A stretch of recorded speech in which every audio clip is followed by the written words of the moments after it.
Salut à toi, j'espère que tu vas bien. On se retrouve aujourd'hui pour une nouvelle vidéo. Alors aujourd'hui on se retrouve sous le soleil radieux de Perpignan. Et si je suis là aujourd'hui, c'est pour un événement très spécial dont je vais te parler dans quelques instants. J'espère que tu es prêt parce que je t'emmène avec moi sur cet événement et je pense qu'on va se régaler. Allez, c'est parti. Alors me voilà à l'étage du circuit avec le soleil dans la tête. Je t'ai dit, ça cogne un peu aujourd'hui. La parade va partir dans quelques instants. On va aller avec toutes les voitures sur la piste derrière moi et je pense que ça va être très sympa. Je t'emmène avec moi. Bon, avant de faire la parade, je te présente un petit peu ce qu'il y a sur le parking parce que tu vas voir, il y a vraiment de tout. Mais il y a surtout de très belles surprises. Regarde ça. Alors là, on commence avec une 308 GTB bleue très belle. On a ici une F8 Spider. On a vraiment de tout comme tu vas le voir. Là-bas, il y a une 96 Turbo. Donc on a de l'ancienne, on a de la récente. On a même de la voiture de course comme tu vas le voir. Là, on a un duo BMW, on a une GT4 RS. Tout un enchaînement de supercars ici, entre autres 296 GTB, GT3 RS 992, Aston Martin, des Ferrari à profusion, cette 812 GTS notamment que tu connais bien, la SL63 là, donc comme tu vois, il y a de tout, il y a même un Urus jaune juste ici. Et alors de toutes les voitures que j'ai vues pour l'instant, il y en a une en termes de configuration qui m'a décollé la rétine, je vais te la montrer. Alors ça aurait pu, mais ce n'est pas cette 92 GT3 RS avec son aileron qui m'impressionne toujours plus. Il s'agit de cette magnifique SF90 Stradale dans cette teinte, je pense que c'est un Rosso Opaco.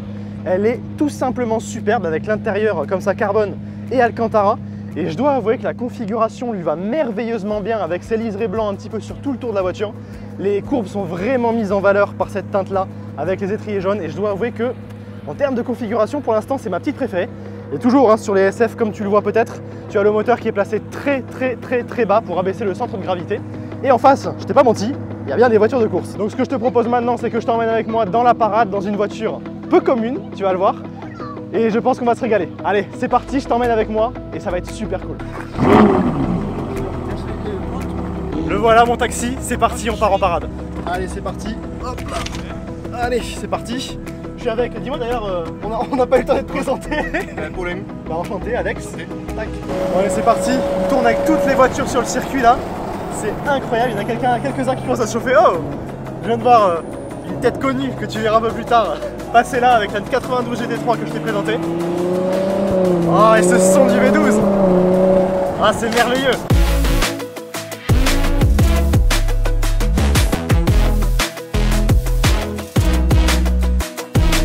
Allez, bah écoute, cette parade en tout cas était très sympa, j'espère que tu as profité. Et maintenant je pense qu'il est temps de laisser la piste pour les baptêmes. On va manger et puis je te filme tout ça cet après-midi.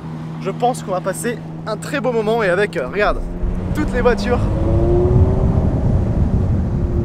qui nous suivent.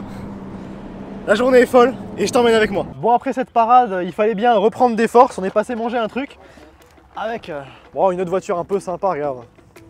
Oh, on est quand même pas parti avec n'importe quoi. Bon, ça c'était la voiture pour aller chercher le repas, une RS6 C8 très sympa avec l'intérieur Alcantara, la même configuration que celle que je t'ai présentée, à part que celle-là a légende d'origine.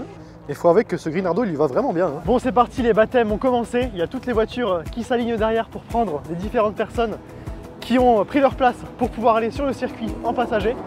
Et il y a tout type de voitures qui passent, comme tu vois derrière moi. Il y a une Clio V6, là une GT3 RS, là une GT3 qui passe, il y a une M3 également. Donc je pense qu'on va se régaler et niveau sonorité, il y a de quoi faire.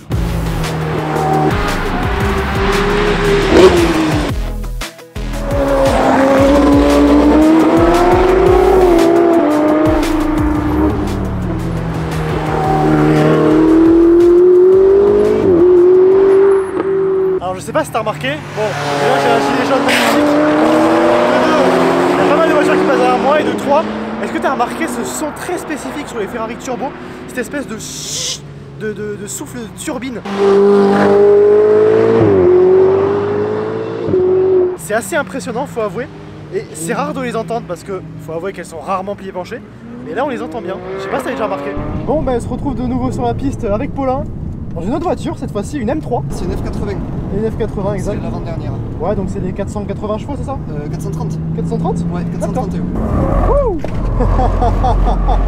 Bon, forcément c'est une M, hein, donc ça glisse un peu. Oh, c'est super drôle. Ah, ça marche, attends, je te montre.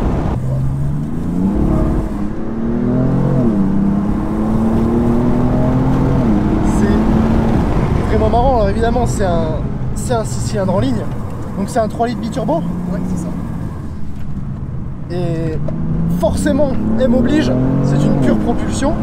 Les systèmes X-Drive déconnectables n'existaient pas encore à cette époque-là. C'était sur les nouvelles générations. Et donc forcément, qui dit 430 chevaux plus M, plus pas mal de couples, plus une propulsion, ben voilà ce que ça donne. C'est qu'à chaque petit coup de gaz en courbe, t'as la voiture qui ne demande qu'une chose, c'est de chasser de l'arrière. Ce qui fait que t'as une voiture qui est super fun. Alors malgré que ce soit une berline familiale, hein, parce que évidemment c'est une M3 donc t'as les places arrière, mais ça n'empêche que ça marche super fort. Très belle F8 conduite ici. Ouh. Ouais, là je commence à un peu perdre les freins. Ouais, c'est un peu la réputation de BM, c'est que c'est pas extrêmement endurant, notamment dans l'usage dans lequel on est, parce que le circuit, évidemment à la base c'est un circuit de karting, donc tu es tout le temps en phase de grosse accélération ou de gros freinage, ce qui engendre plusieurs problèmes, de la surchauffe et aussi de grosses contraintes mécaniques au niveau des freins, accessoirement du moteur, de la transmission, mais ça c'est second, on va dire, dans le cas de cette M3. Ouh, oh la vache! Ouais, mais ça marche quand même, hein. Même malgré le poids, elle fait qu'il n'y ait entre guillemets que 430 chevaux, ça marche sacrément bien. Elle est d'origine? Ouais, d'origine. Bon, si je tire la visière, en fait, je t'explique rapidement pourquoi. Voilà. Et c'est vrai que chez BM, tu retrouves quand même ce côté fun que t'as pas forcément chez Audi. Bon, bah merci pour ce petit tour. Avec plaisir. C'était vraiment cool. Après le tour de ce matin, on s'est bien amusé. Bon, maintenant je pense qu'il est l'heure de passer encore une autre voiture. Je sais pas encore laquelle, mais on va voir. En tout cas, c'est vraiment cool de proposer ce genre de baptême, parce que là on voit depuis ce matin, il y a vraiment beaucoup de gens qui sont arrivés. Enfin, je dis ce matin, depuis ce début d'après-midi. Et ouais, les voitures ont bien tourné, j'ai l'impression. Ouais. Évidemment, il y a pas mal de gens qui ont pu réaliser des rêves, parce que tu as un sacré plateau comme tu as pu le voir sur les plans. Il y a vraiment de quoi faire. Few moments later.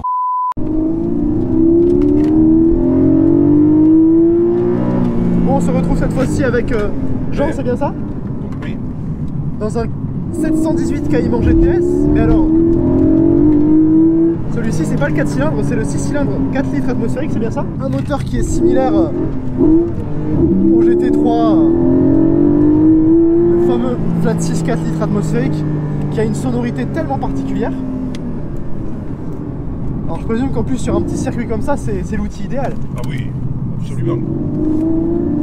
Parce qu'on sent que la voiture est quand même... C'est fait pour les kartiner. Ouais. Alors celui-ci c'est une version boîte PDK, parce que tu peux également les avoir en version boîte manuelle, si je ne dis pas de bêtises. C'est ça. Et forcément la PDK, hein, c'est d'une efficacité redoutable sur circuit. Les rapports s'égrènent à une vitesse démesurée. Et l'avantage évidemment de ce Cayman sur un si petit circuit, un circuit de karting, c'est que avec son moteur placé en position centrale arrière et non porte-à-faux comme sur une GT3, l'équilibre des masses est bien meilleur, ce qui fait que tu obtiens une voiture très agile, très équilibrée, qui a une bonne tenue de route et qui du coup permet de se régaler. C'est vrai qu'elle est quand même très impressionnante au niveau châssis. Wouh. Elle est très impressionnante. Après forcément ça décroche, mais on sent que ça décroche beaucoup moins brutalement qu'une GT3 qui, elle, avec tout le poids qu'elle a sur l'arrière, forcément est plus dur à rattraper. Les freins évidemment c'est Porsche, hein, la voiture a roulé toute l'après-midi et ils sont encore bien présents.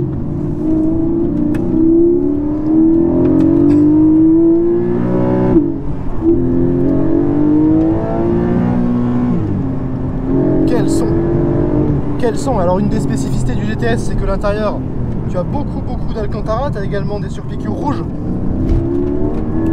Personnellement les intérieurs des GTS, je les trouve superbes. Et alors il y a un truc qui est quand même très impressionnant, c'est que le Cayman, qui à la base était la sportive entrée de gamme chez Porsche, devient d'un tel niveau de performance que franchement ça s'apparente à une supercar. Les 400 chevaux avec le poids qui est assez réduit, l'équilibre de la voiture fait que t'as un vrai jouet. T'as un vrai jouet très expressif, et surtout je pense que tu prends un plaisir de conduite absolument dingue. Ça doit un peu être de la même trempe que les Lotus exigent, Alors évidemment une exige sera encore un petit peu plus extrême, encore un petit peu plus dépouillée. Là tu as quand même plus de confort, mais malgré tout tu retrouves cet esprit de voiture entre guillemets assez compacte, avec un 6 cylindres, une sonorité de folie et surtout un plaisir sur circuit, et notamment dans les courbes, qu'on ne boude pas. Et je crois que ça se voit. C'est vraiment très amusant. Bon ben Jean, merci beaucoup pour ce tour. C'était vraiment très sympa et c'était une bonne manière de conclure cette journée en profitant d'un flat 6. En quelques heures, ce sont des centaines de personnes qui auront réalisé un rêve à bord d'une Supercar. Mais c'est aussi et surtout plus de 30 000 € reversés au profit du Téléthon. Alors, à l'année prochaine.